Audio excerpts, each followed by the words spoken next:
Şu an yanında oturan kişiyi şöyle bir düşün. Hı hı. Belki eşin, belki yıllardır tanıdığın o en yakın arkadaşın ya da her gün aynı masayı paylaştığın iş arkadaşın. Yani onu çok iyi tanıdığını sandığım biri. Aynen öyle. Onun zihninden tam olarak nelerin geçtiğini, dünyayı nasıl gördüğünü bildiğine yemin edebilirsin, değil mi?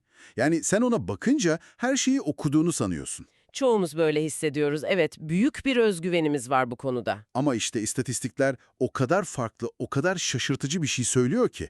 Psikolog William Aykas'ın yaptığı çok kapsamlı bir araştırma var. Evet, şu okuma oranları ile ilgili olan araştırma. Kesinlikle. Araştırmaya göre tamamen yabancı biriyle yeni tanıştığında onu doğru okuma oranın sadece %20. Yani 1/5. Aslında çok düşük. Çok düşük. Ama insan diyor ki, normal, sonuçta yabancı, daha yeni tanıştık. Tabii, mantıklı geliyor kulağa. Asıl sarsıcı olan kısım şu, o çok iyi tanıdığını sandığın, hani hayatını paylaştığın yakın dostlarında veya ailende bile, bu oran nereye çıkıyor biliyor musun? Sadece %35'e. Vay canına. Yani gerçekten inanılmayacak kadar düşük bir oran bu. %35. Düşünsene, en sevdiklerimize bakarken bile aslında büyük ölçüde yanılıyoruz. Onları gördüğümüzü sanıyoruz ama çoğu zaman sadece kendi kafamızdaki o kurguyu izliyoruz. Hı hı. Kendimi yazdığımız bir senaryoyu izliyoruz adeta. Tam olarak öyle. Neden bu kadar yanılıyoruz? Neden karşımızdakini göremiyoruz? İşte bugün seninle bu inanılmaz fark edememe halini kırmak için çok derinlemesine bir yolculuğa çıkıyoruz. Harika bir konu bence. Bence de. Amacımız bu bilgi bombardımanı ve o kopukluk çağında etrafımızdaki insanları gerçekten görmenin, hani onlara o seni anlıyorum hissini vermenin, kaybolan sanatını yeniden keşfetmek. Kesinlikle çok ince bir sanat bu. Bugünkü bu kapsamlı incelememizde de ana rehberimiz, yazar David Brooks'un çalışmaları ve onun topladığı o devasa araştırma notları olacak. Peki bunu adım adım çözelim. Harika, başlayalım. Neden karşımızdaki insanı bütün berraklığıyla göremiyoruz? Bizi engelleyen o görünmez duvar tam olarak neyden inşa edilmiş? İşte insanları anlamaya çalışmadan önce, haklısın, öncelikle bu görememe halimizin, bu iletişimdeki kör noktamızın doğasını anlamamız gerekiyor. Hı hı. Brooks toplumda insanların birbirleriyle kurduğu o ilişki dinamiklerini kabaca iki ana gruba ayırıyor. Nasıl yani? İki tür insan mı var? Yani yaklaşım olarak evet. Bir tarafta insanları küçültenler var, diğer tarafta ise aydınlatanlar. Küçültenler derken hani insanları ezen, kötü niyetli kişiler mi bunlar? Aslında en büyük yanılgı da bu. Küçültenleri illa kötü niyetli olmak zorunda değil. Bunlar diğer insanları kendi hayat hikayelerinin sadece birer figüranı, birer karton karakteri olarak görenler. Yani karşılarındaki insanın derinliğini, o karmaşık inşasını hiç fark etmiyorlar. Aynen öyle. Birini küçültmek için kötü olmana gerek yok. Bazen sadece kendi acına ya da kendi dünyana o kadar gömülürsün ki karşındaki kişi kelimenin tam anlamıyla görünmez olur. Ya bu çok çarpıcı bir nokta. Kötü niyetli olmadan birini yok saymak.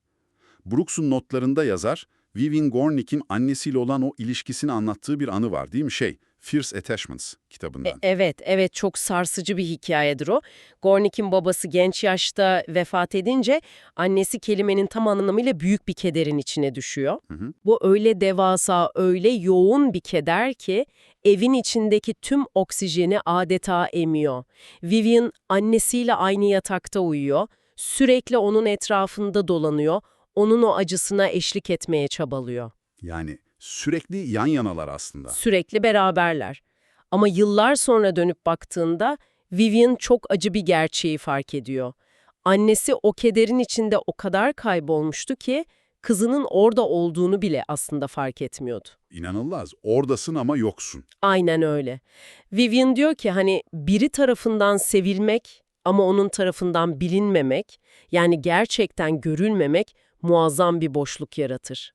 Annesi onu seviyordu evet ama onu bir birey olarak görmüyordu. Kesinlikle. Kendi kederinin duvarları o kadar kalındı ki dışarıya kızına bakamıyordu. Sevilmek ama bilinmemek bu gerçekten çok ağır bir yük. Peki bunu sadece böyle çok travmatik anlarda mı yapıyoruz? Hayır. İşin ilginç yanı da bu zaten. Yani sıradan bir günde ofiste kahve içerken çalışma arkadaşımızı veya akşam yemeğinde eşimizi gerçekten görmemizi engelleyen o günlük duvarlar neler? İşte asıl tehlike bu günlük duvarlarda yatıyor. Çok insani, çok sıradan 3 temel tuzağa düşüyoruz her gün. Nedir onlar? Birincisi, hepimizin doğasında olan o egosentrizm. Dünyanın merkezinde kendimiz varız algısı. Hı hı, her şey bizimle ilgili. Aynen. İkincisi endişe.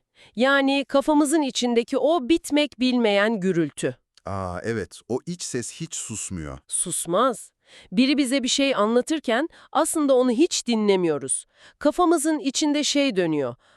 Acaba şu an ne cevap vermeliyim? Ya da akıllıca bir şey mi söylemem lazım acaba? Evet, evet. Ya da hemen şey deriz. Aa bak bu anlattığı benim başıma gelen o olaya ne kadar benziyor. Dur hemen kendi hikayemi anlatayım. Kesinlikle bunu çok yapıyoruz. Şeyden anlamıyor ya da arti niyetli yanılgısı değil mi? Tam olarak bu. Dünyayı kendi penceremizden görürüz ve bu gördüğümüz manzaranın objektif gerçeklik olduğuna %100 inanırız. Herkesin dünyayı bizim algıladığımız gibi algıladığını varsayarız. Hı hı. Ve bu durum bizi çok kibirli bir yanılgıya sürükler. Buna daha basit zihinler yanılgısı diyoruz. Nasıl bir yanılgı bu? Biraz açar mısın? Tabii, davranış bilimci Nicholas Epley'nin Chicago Üniversitesi'nde yaptığı çok ama çok ilginç bir deney var, yüksek lisans işletme öğrencileriyle. MBA öğrencileri. Aynen. Epley öğrencilere diyor ki, siz neden bu kadar zorlu ve pahalı bir programdasınız? Ne cevap veriyorlar? Öğrencilerin kendi adlarına verdikleri cevaplar hep çok derin ve idealist. İşte dünyayı daha iyi bir yer yapmak istiyorum, kendi potansiyelimi en üst düzeye çıkarmak için buradayım, topluma değer katmak istiyorum falan. Vay ne kadar asil, ne kadar derin düşünceler bunlar. Dışarıdan öyle görünüyor değil mi? Ama sonra Epley aynı öğrencilere dönüp şu ikinci soruyu soruyor.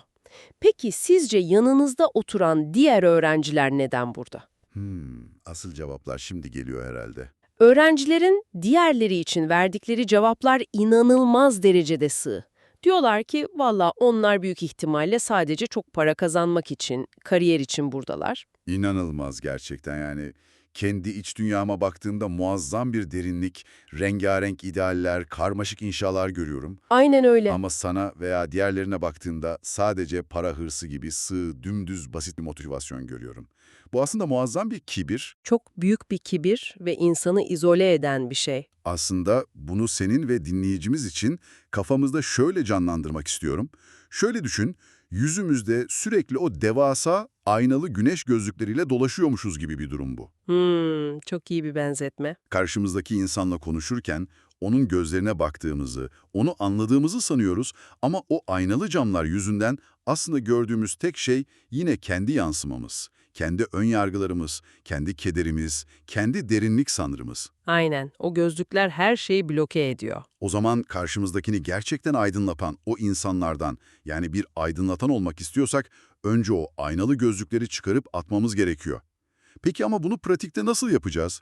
Karşımızdakine hemen ardı ardına sorular sormaya mı başlamalıyız? Burada büyüleyici olan şey şu, o gözlükleri çıkarmanın ilk adımı kelimeler değil, doğru bir mevcudiyet yaratmaktır. Mevcudiyet derken? Yani karşındakinin yanında tam olarak nasıl var olduğundur mesele. Bununla ilgili Texas, Waco'da geçen bir hikaye var. Jimmy Dorrell adında bir topluluk liderinin hikayesi. Evet, hatırlıyorum o kısmı. Jimmy bir gün LaRue Dorsey adında 93 yaşında bir kadınla karşılaşıyor.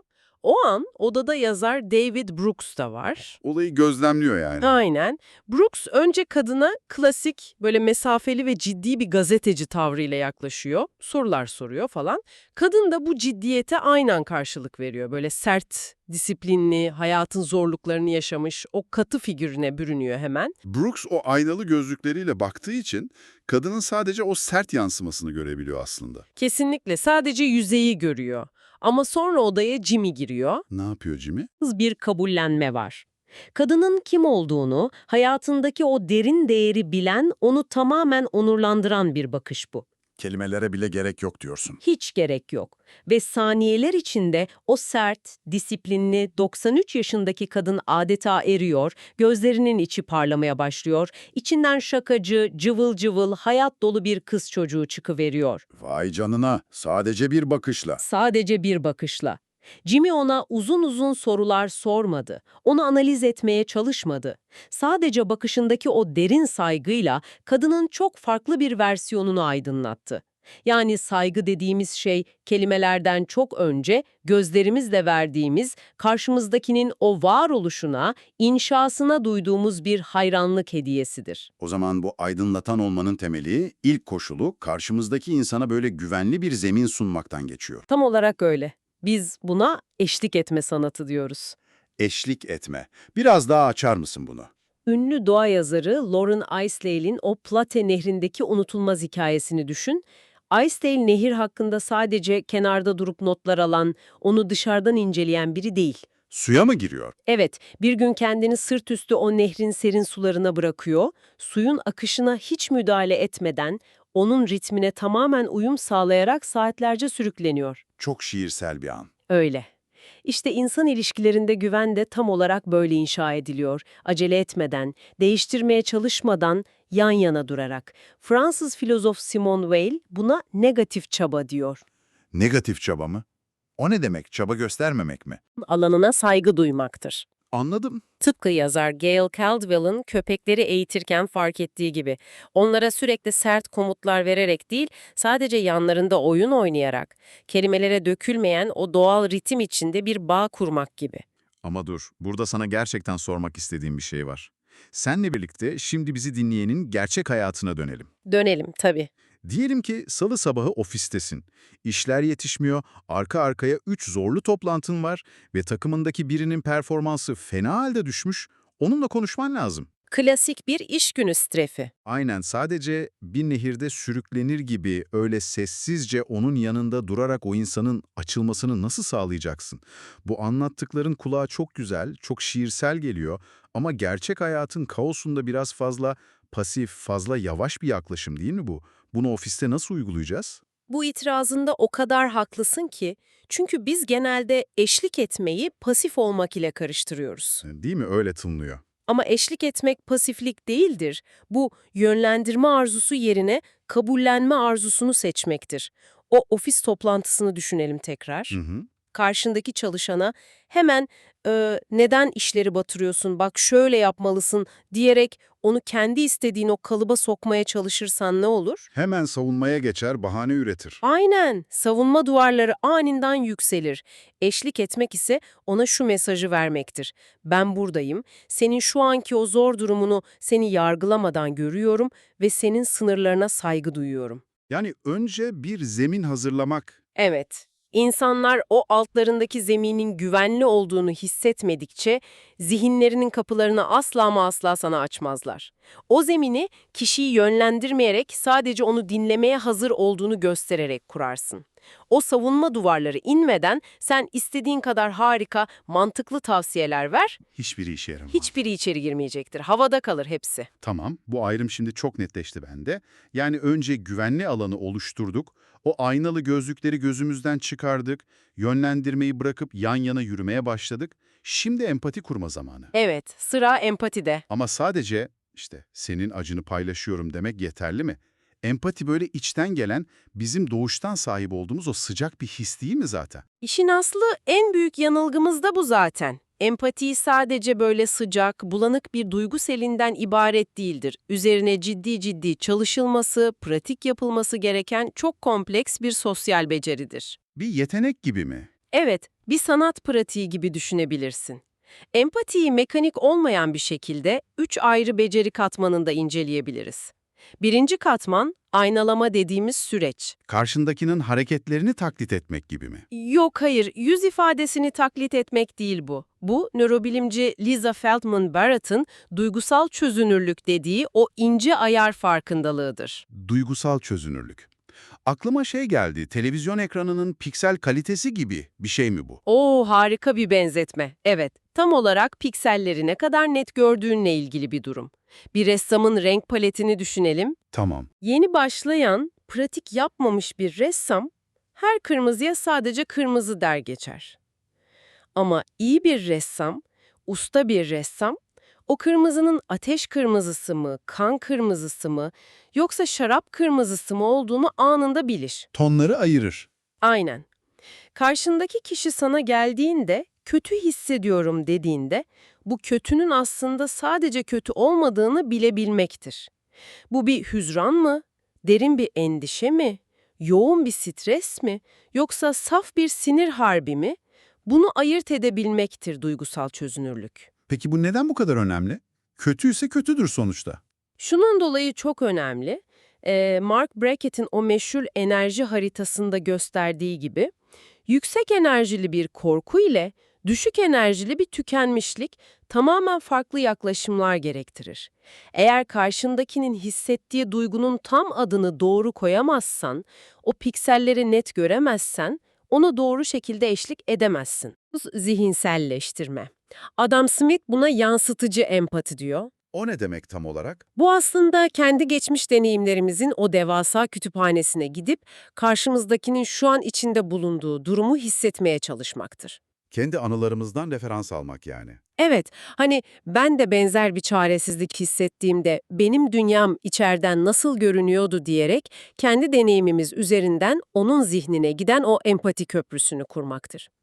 Çok mantıklı. Ve ardından en zor olanı, yani bizim o egomuzu en çok ezen üçüncü katman gelir. Önemseme. İşte işin gerçekten ilginçleştiği yer burası. Kesinlikle. Çünkü önemseme deyince biz genellikle ben onun için hemen ne yapabilirim diye düşünüyoruz. Aksiyona geçmek için. Ama asıl mesele benim ne vermek istediğim değil, onun neye ihtiyaç duyduğu, değil mi? Tam üstüne bastın. Şöyle bir örnek vereyim. Diyelim ki yanındaki yakın arkadaşın büyük bir kriz yaşıyor o an, panik içinde. Senin kendi hayatında, kendi yapında böyle anlarda rahatlama yöntemi, sana iyi gelen şey belki de bir kadeh şarap içip o konuyu tamamen dağıtmaktır. Sen öyle rahatlıyorsundur, evet. Arkadaşına hemen diyorsun ki gel sana bir şarap koyayım, boş ver unutursun. Ama onun dünyasının, onun inşasının talep ettiği şey o an bu değil ki. Değil tabii. Belki onun sadece yanına oturup öyle sessizce elini tutmana ve onunla beraber bir nefes almana ihtiyaç var. Kendi istediğin çözümü ona dayatmak yerine onun dünyasının ritmine ayak uydurmak. Sanırım empati konusunda en çok burada çuvallıyoruz. Kesinlikle burada kaybediyoruz ipin ucunu. Kendi inşaından çıkıp onun inşasında o an tam olarak neye ihtiyaç duyduğunu görebilmek bu gerçekten çok büyük bir ustalıktır. Ben bu düşük empatili insanları hep neye benzetirim biliyor musun? Bir orkestradaki kötü müzisyenleri. Nasıl yani? Akortsuz çalmak gibi mi? Hayır hayır şöyle, çaldıkları enstrüman harika olabilir, yeteneklidirler, notaları kusursuz basıyor olabilirler. Sorun ne o zaman? Sorun şu, sadece kendi notalarına, kendi performanslarına o kadar odaklanmışlardır ki, yanlarında çalan kemanı, arkalarından gelen celloyu hiç duymazlar. Orkestrayla uyumsuzdurlar. İyi bir empati ise kendi enstrümanını çalarken aynı anda o devasa senfoniye, karşındakinin de o büyük bütünün bir parçası olduğunu duyabilmektir. Çok güzel bir benzetme. O senfoniyi duymaya başladığımızda insanlarla konuşma şeklimizde, onlara sorduğumuz sorularda tamamen değişiyor zaten. Nasıl bir değişim bu? Çünkü artık insanların dünyayı böyle pasif bir şekilde kaydeden birer kamera olmadığını anlarız. Onlar kendi dünyalarını an ve an inşa eden birer sanatçıdır. Biz buna inşacılık diyoruz. İnşacılık. Evet, yani algımız o dışarıdaki fiziksel gerçekliğin birebir kopyası değildir. Kendi deneyimlerimizin, o anki hislerimizin ve korkularımızın bir inşasıdır. Nasıl yani? Fiziksel gerçeklik hepimiz için aynı değil mi sonuçta? Masa masadır, yol yoldur. Değil işte. Virginia Üniversitesi'nde yapılan o meşhur tepe deneyini düşün. Nasıldı o deney? Araştırmacılar insanları bir yokuşun önüne getiriyorlar ve önlerindeki yokuşun ne kadar dik olduğunu soruyorlar. Ama işin sırrı şu, bu yokuşa bakanların bir kısmı sırtlarında çok ağır çantalar taşıyan yorgun öğrenciler, Hı hı. diğer kısmı ise fiziksel olarak çok formda olan antrenmanlı kadın futbol takımı oyuncuları. Tahmin edebiliyorum sonucu. Tam anlamıyla çok daha dik görünüyor. Onu öyle algılıyorlar. Fiziksel olarak öyle görüyorlar. Evet, o antrenmanlı sporcular ise aynı fiziksel yokuşu çok daha düz, kolayca aşılabilir bir tepe olarak algılıyorlar. Yani insanlar dünyayı olduğu gibi değil, o anki kendi durumlarına, kapasitelerine ve geçmişlerine göre algılar ve inşa ederler. İnanılmaz bir şey bu. Yani karşımızdaki insanın anlattığı bir olay, onun gözünde o an o yokuşun ne kadar dik olduğuyla ilgili bir durum. Aynen öyle. Bizim baktığımız yerden o yokuş belki de dümdüz görünüyor olabilir. Ve bu yüzden onları yargılıyoruz işte. Ne var bunda diyoruz. Evet. O zaman asıl soru şu, karşımızdaki insanın dünyayı, o kendi yokuşunu nasıl inşa ettiğini biz nasıl öğreneceğiz? Onun o dünyasına, inşasına nasıl adım atacağız? Eğer bunu büyük resme bağlarsak, iletişim şeklimizi değiştirmemiz şart. Çoğu zaman insanlarla paradigmatik düşünce dediğimiz bir modda iletişim kuruyoruz. Paradigmatik düşünce ne demek? Yani sürekli argüman üretiyoruz, tezler sunuyoruz. Karşımızdakine bu konu hakkında ne düşünüyorsun diye soruyoruz mesela. Bu soru anında bir savunma ve fikir çatışması başlatıyor. Ben böyle düşünüyorum, sen şöyle düşünüyorsun gibi. Sürekli bir fikir savaşı yani. Aynen öyle. Oysa bir insanı gerçekten anlamak için naratif, yani öyküsel düşünceye geçmemiz gerekir. Öyküsel düşünce. Soruları nasıl değiştireceğiz peki? Birine buna nasıl inanırsın veya sence bu nasıl olmalı demek yerine bu konuya tam olarak bu şekilde inanmaya nasıl başladın, senin hikayen ne diye sormalıyız. Nasıl başladın? Çok farklı bir kapı açıyor bu. Kesinlikle. Hikaye sormak, karşımızdakinin zihnindeki o yokuşu zamanında nasıl inşa ettiğini bize gösterir. Atlantik dergisi sahibi David Bradley'in o meşhur indeks kartlarında yaptığı tam da budur işte. Ne yapıyor o indeks kartlarıyla? Adam mesela bir partiye gidiyor, insanlarla tanıştığında o klasik sıkıcı havadan sudan iş görüşmesi sorularını asla sormuyor. Cebinden indeks kartları çıkarıyor ve insanlara şöyle sorular soruyor. Ne gibi? Diyor ki mesela, hayattaki nihai amacın ne? Kendine en canlı hissettiğin anlar neler? Günlerini hangi tutkuyla dolduruyorsun? İlk tanıştığım birine sorulacak çok iddialı sorular bunlar. İddialı ama çok etkili. Efsanevi röportajcı Stats Terkel de bunu yapardı.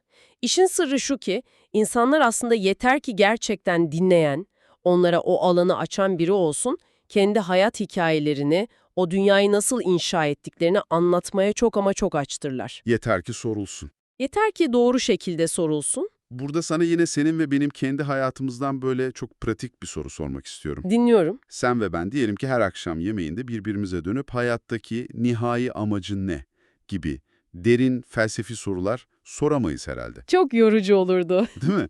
Günlük hayatımız böyle akmıyor çünkü. Sıradan bir aile yemeğindeyiz, işten gelmişiz, çok yorgunuz. O klasik günün nasıldı sorusunun getirdiği o küçük, yüzeysel, işte iyiydi, toplantılarla geçtiği falan şeklindeki o sohbetleri bu derin hikaye anlatıcılığına pratikte nasıl dönüştüreceğiz? Bu çok haklı bir soru. Mesele her gün böyle inanılmaz dramatik felsefi sorular sormak değil zaten.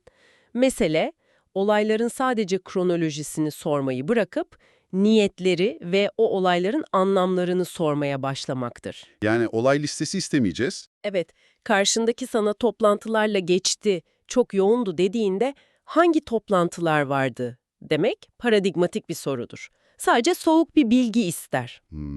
Ama ona dönüp o toplantılarda seni bugün en çok ne zorladı? Veya o karmaşanın içinde seni böyle iyi hissettiren, gülümseten küçük bir an oldu mu demek naratif bir sorudur. Aradaki fark çok net. Karşındakini yaşadığı olayların pasif bir kamerasından, pasif bir izleyicisinden çıkarıp onu kendi hayatının başyazarı konumuna oturtan sorular sormaktır bu.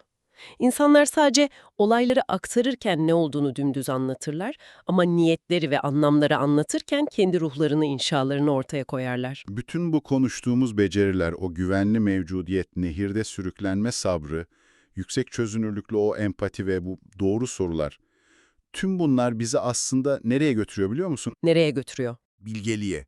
Ama bilgelik dediğimiz şey hani öyle bir dağın zirvesinde oturup gelene geçene böyle havalı tavsiyeler vermek, bir aydınlanma ustası olmak falan değilmiş. Kesinlikle değil. Gerçek bilgelik, sorunları şıp diye çözmek değil, karşındaki insanın o tüm karmaşıklığıyla, tüm zıtlıklarıyla ve kusurlarıyla birlikte var olabileceği geniş bir kabul alanı yaratmaktır. Bir kabul alanı. Terapist Lori Gottlieb'in o Brooks'un notlarındaki John adındaki danışanıyla olan hikayesini düşünelim. Neydi o hikaye? John terapiye geliyor. Adam inanılmaz derecede kaba, etrafındakileri sürekli küçümseyen, çok narsist tavırları olan biri. Sıradan biri ona bakıp hemen o yüzündeki aynalı gözlükleriyle "Ya bu adam çekilmez bir narsist" deyip kestirip atabilirdi. Çok kolay bir etiket olurdu bu. Çok kolay. Ama Lori o gözlükleri çoktan çıkarmış biri. O, John'un o kaba, saldırgan tavırlarının altına bakıyor. Ne görüyor orada? Orada yatan o devasa boşluğu, adamın dünyadan aslında ne kadar koptuğunu ve o derin yalnızlık acısını düzgün ifade edemediği için insanlara nasıl sürekli dikenlerini batırdığını görüyor. Ya bu bana anında sahnesini hatırlattı. Can Dostum, Good Will Hunting filmindeki o muhteşem park sahnesini. Evet, Robin Williams ve Matt Damon. Hani Robin Williams'ın oynadığı terapist Sean ile Matt Damon'ın oynadığı o dahi çocuk Will'ın bankta oturdukları bir an vardır. Çok ikonik bir sahnedir. Will böyle zekasıyla herkesi döven, her şeyi biliyormuş gibi yapan çok kibirli bir gençtir orada. Ama Sean onun o devasa zeka duvarlarının arkasına bakmayı başarır. Şovunu görmezden gelir yani. Aynen o savunma duvarlarının altında aslında sevilmemekten, terk edilmekten deli gibi korkan o küçük, kırılgan çocuğu görür. Ve ona böyle tepeden bakarak akıl vererek değil, tüm insani şefkatiyle der ki, seni bu duvarların ardını görüyorum, seni bu halinle önemsiyorum. İşte bilgelik tam olarak budur. Ve dikkat et, bu böyle aptalca bir merhamet. Adamı hiç yüzleştirmeden sürekli onaylama hali değildir. Değil, onaylamak ayrı bir şey. Karşındakinin acısını veya korkusunu görüp ona boyun eğmek hiç değildir. Aksine derin bir kavrayışla kişiye asıl yapısıyla meydan okumaktır bu. Ona senin dünyayı gördüğün noktayı anlıyorum, o acıyı inşa etme şeklini görüyorum diyebilmektir. Bu sadece böyle ikili duygusal ilişkilerde değil, toplumsal kutuplaşmalarda bile en büyük anahtardır aslında. Toplumsal boyutu da var diyorsun. Tabii. Mesela Braver Angels adında bir oluşum var Amerika'da. Siyasi olarak birbirine tamamen en zıt insanları bir araya getiriyorlar. Çok zor bir iş. Oradaki temel kural, karşındakini asla kendi fikrine ikna etmek değil. Sadece senin dünyayı gördüğün o noktayı, o manzarayı samimiyetle anlamak istiyorum diyebilmektir. İskoçların buna verdikleri harika bir isim var biliyor musun? Ken diyorlar buna. Ken, hani şu ufuk çizgisine kadar görebildiğin alan, bakış açının sınırı anlamına gelen kelime. Evet, tam olarak o. Bir insanın kenine, onun durduğu yere, o sınırı içine adım atmadıkça onun gördüğü manzarayı asla tam olarak kavrayamayız.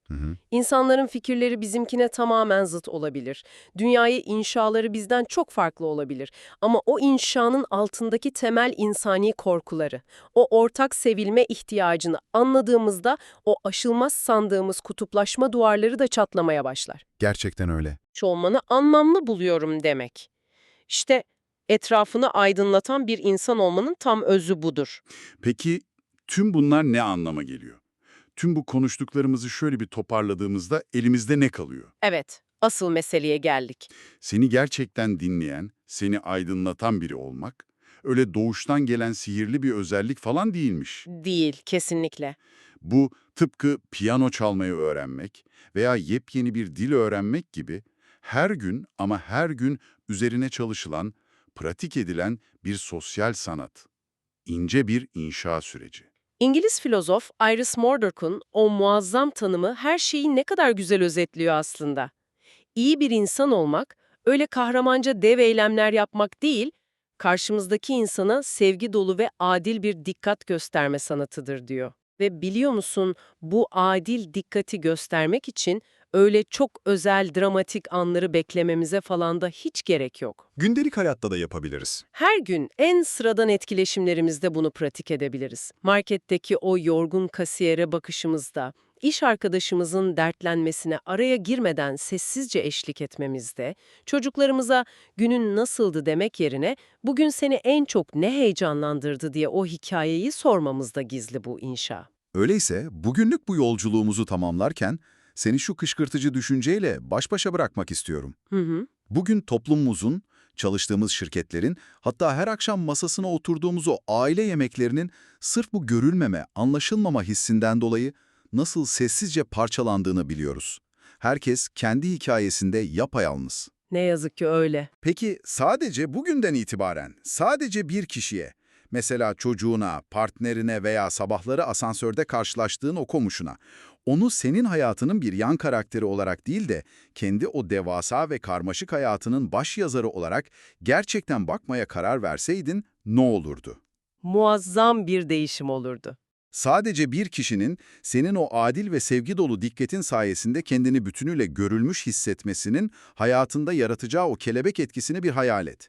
Bir sonraki kapsamlı incelememize kadar o aynalı gözlükleri lütfen çıkar ve etrafına bir de o gözle bak. Görüşmek üzere.